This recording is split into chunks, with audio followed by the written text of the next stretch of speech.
Hi guys! So ayan, andito na naman tayo. Wait lang. Ayusin lang natin yung camera natin. So ayan guys, kakaligo ko lang. It's 4:08 in the afternoon. Kakaligo ko lang kasi hindi ako morning person. Ano na rin sa aking trabaho dahil nga yung mga client ko is international, so hinahabol ko yung kanilang oras. So ayan guys, kahapon sorry hindi ako nakapag-video tungkol sa product na ito dahil nga hindi rin ako nakapaglagay. So 'di ba sabi ko is magpa-promise ako sa inyo na everyday magvi-video tayo tapos gamit natin itong product na ito, lalagay natin sa mukha natin para may makita kayo kung meron ngang effect or meron pagkakaiba. So, ang tinutukoy ko guys is ito, the T-Shell na Triple Whitening and Moisturizing Serum. Ito ay ginagamit ko guys every morning. So, ito siya, ito yung itsura niya. Dalawa to, napakita ko na rin dyan sa iba kong video yung isa naman na anti-acne na oil base is every night ko siya ginagamit. Ito guys, every morning ko siya ginagamit. Ito naman yung kanyang consistency. So, parang malapot siya. Yung isa kasi is oil-based at saka yung kulay niya is puti.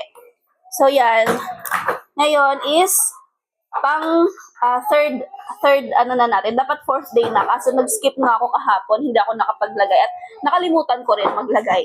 Dahil nga medyo busy kahapon sa work. So, yan. Lalagay tayo ngayon. So, ganyan lang paglalagay, guys. So, yan. Ganyan yung consistency niya, oh. Yan. Ang lapot.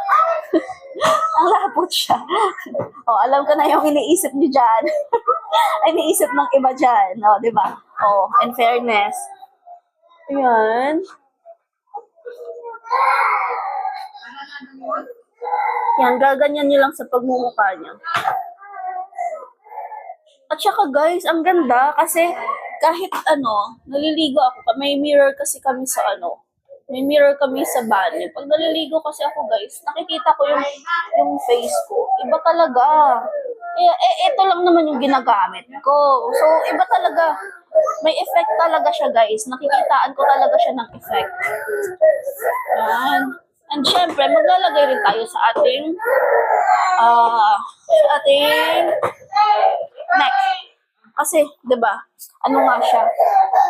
Whitening serum. Baka mamaya ang puti-puti na ng ating pagmumukha tapos yung ating neck is so hindi siya pantay.